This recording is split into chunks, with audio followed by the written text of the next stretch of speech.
أعوذ بالله من الشيطان الرجيم بسم الله الرحمن الرحيم والصلاة والسلام على أشرف المرسلين محمد بن عبد الله وعلى آله وصحبه وسلم تسليما كثيرا. Louange à Allah subhanahu wa ta'ala, Seigneur de l'univers, et paix et bénédiction sur le prophète Mohammed sallallahu alayhi wa sallam. Chers frères, chères sœurs, on vous souhaite la bienvenue à votre émission préférée, Sungalo Wadjili, sur votre chaîne préférée, thème 1 dans ces mois bénis de Ramadan. Un mois de miséricorde, un mois de pardon, un mois de repentir, un mois où Allah subhanahu wa ta'ala nous ouvre toutes les portes du paradis en nous donnant l'opportunité de saisir pour pouvoir être parmi les habitants du paradis le jour de jugement dernier, qu'Allah nous accorde cela. Le mois de Ramadan est un mois spécial, un mois d'adoration, un mois où les musulmans doivent chercher à profiter au maximum de ces mois bénis de Ramadan. Aujourd'hui, nous allons aborder comment nous devons tirer profit de ces mois bénis de Ramadan. Pour profiter de ces mois, nous avons eu à dire qu'Allah subhanahu wa ta'ala nous a donné une finalité, des objectifs à atteindre dans ces mois bénis de Ramadan. Nous avons dit que dans ces mois bénis de Ramadan, nous avons comme but d'atteindre la piété. Qu'Allah subhanahu wa ta'ala nous a dit dans les versets où il nous a recommandé d'observer le jeûne des mois de Ramadan. Il a dit à la fin du verset « La'allakum tattaqun », dont on peut dire que c'est la finalité du mois béni de Ramadan, d'avoir la piété. Et cette piété, nous avons dit, c'est la crainte de Dieu, le fait d'observer Dieu et de mettre en application les recommandations divines, de te contenter de ce que Allah t'a accordé, de te préparer constamment au rendez-vous d'Allah subhanahu wa ta'ala. Et nous avons dit que ce but doit être décliné à des objectifs que le musulman doit chercher à atteindre. Parmi ces objectifs, nous avons dit qu'il y a 5 grands objectifs qu'on peut se fixer, notamment l'atteinte de la miséricorde d'Allah subhanahu wa ta'ala et l'atteinte du pardon d'Allah subhanahu wa ta'ala et aussi garantir ou avoir, n'est-ce pas, si on peut dire, confirmer la réservation du paradis et annuler la réservation de l'enfer et pouvoir acquérir une foi et une lumière qui te permet de pouvoir continuer à pratiquer la religion, à pratiquer les recommandations divines, même en dehors du mois béni de Ramadan. Et ces objectifs aussi, nous devons les transformer en des activités quotidiennes que nous devons mener pour pouvoir profiter de ce mois béni de Ramadan. Ce qui nous a demandé, chers frères et sœurs, pour profiter de ces mois bénis de Ramadan, tout d'abord, il faut observer le jeûne de façon correcte. Le jeûne, ce n'est pas uniquement de s'abstenir de boire et de manger. Bien sûr, c'est de s'abstenir de boire et de manger avec intention de se rapprocher du Dieu, mais de s'abstenir aussi de tout ce qui est interdit pendant le jeûne. On observe le jeûne, tout l'organisme de l'être humain doit jeûner. C'est-à-dire, quand je suis en jeûne, je fais l'effort d'avoir la maîtrise de ma langue, de ne pas intervenir dans ce qui ne me regarde pas, de ne pas faire la médisance, d'éviter des mensonges et aussi quand je suis en jeûne, je contrôle aussi mes regards. Je ne suis pas autorisé à regarder toutes sortes de choses et si cela arrive, je dois immédiatement m'abstenir et demander le pardon d'Allah subhanahu wa ta'ala. Donc, nous devons jeûner et que le jeûne ne soit pas uniquement la privation d'alimentation, de boire et de manger, mais nous devons nous abstenir de tout ce qui est interdit pour que le jeûne puisse être profitable pour nous.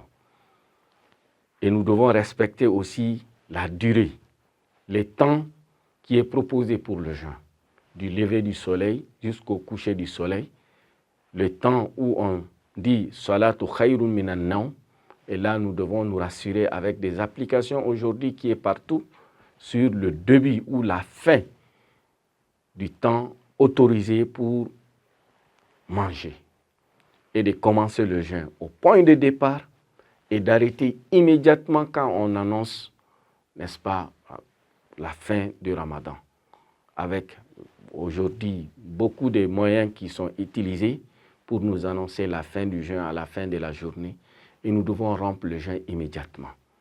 Et de ne pas retarder la rupture immédiatement, quelle qu'en soit la situation où tu te trouves, il faut rompre le jeûne.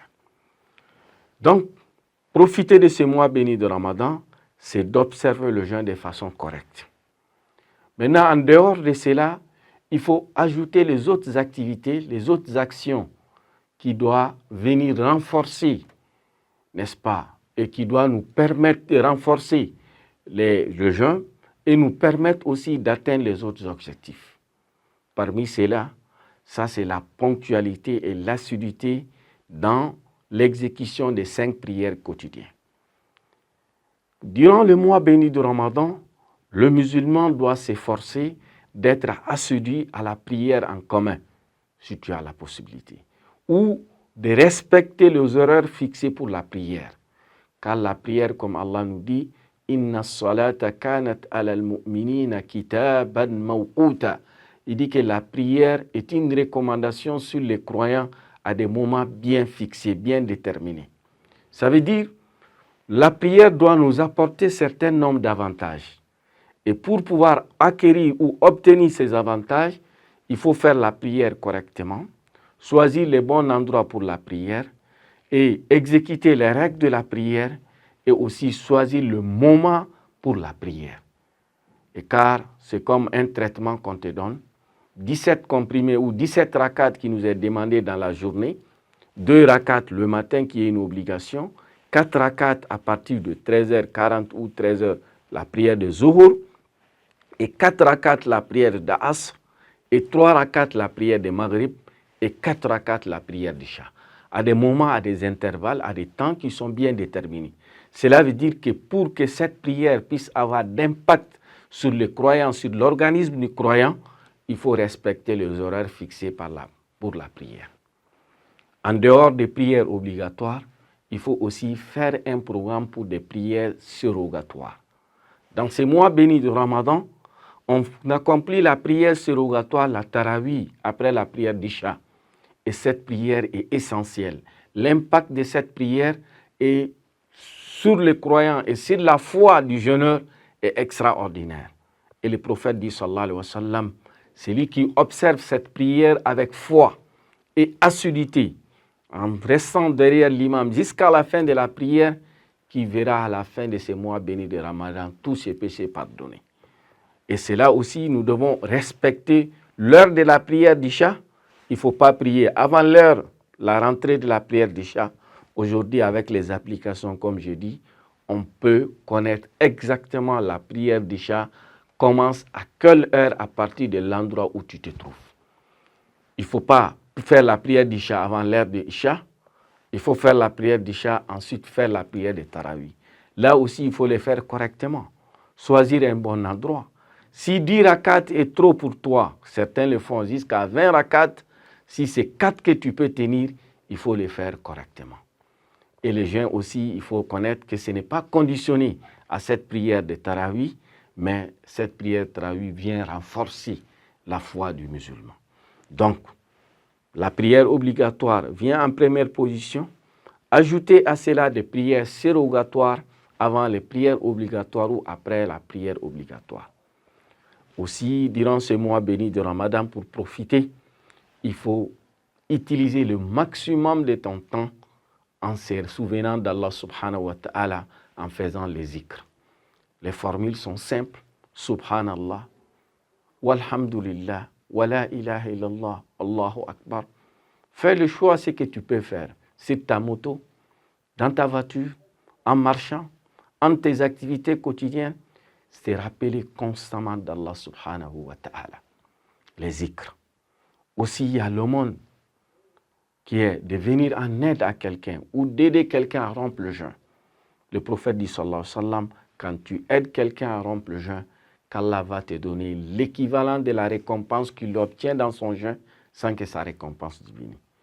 Donc, chers frères et sœurs, pour profiter de ces mois bénis de Ramadan, tout d'abord, nous devons jeûner correctement en observant le jeûne, que ça ne soit pas uniquement de s'abstenir de boire et de manger, mais plutôt de s'abstenir de boire et de manger avec l'intention de se rapprocher à Dieu et de s'abstenir de tout ce qui peut annuler ton jeûne ou réduire ta récompense. Deuxièmement, ça c'est l'assiduité et l'exécution correcte des prières obligatoires et aussi ajouter à tes prières obligatoires la prière surrogatoire et aussi maintenir le zikr, le fait de se souvenir de Dieu de façon constante et être généreux dans ces mois bénis de Ramadan pour pouvoir profiter de ces mois et implorer Dieu, insister dans l'invocation car ce mois béni de Ramadan est un mois où les vœux, où les doigts des croyants sont exaucés, qu'Allah accepte nos vœux, qu'il accepte nos jeûnes, qu'il pardonne nos péchés, qu'il nous regarde avec son regard de miséricorde. Chers frères et sœurs, ceux qui ont des questions ou des suggestions, n'hésitez pas à envoyer sur le numéro qui est affiché en bas de votre petit écran. Qu'Allah nous accorde la baraka de ces mois bénis de Ramadan. Wa jazakumullahu khayran. Wa barakallahu fikum. Wa ahsanallahu ilaykum.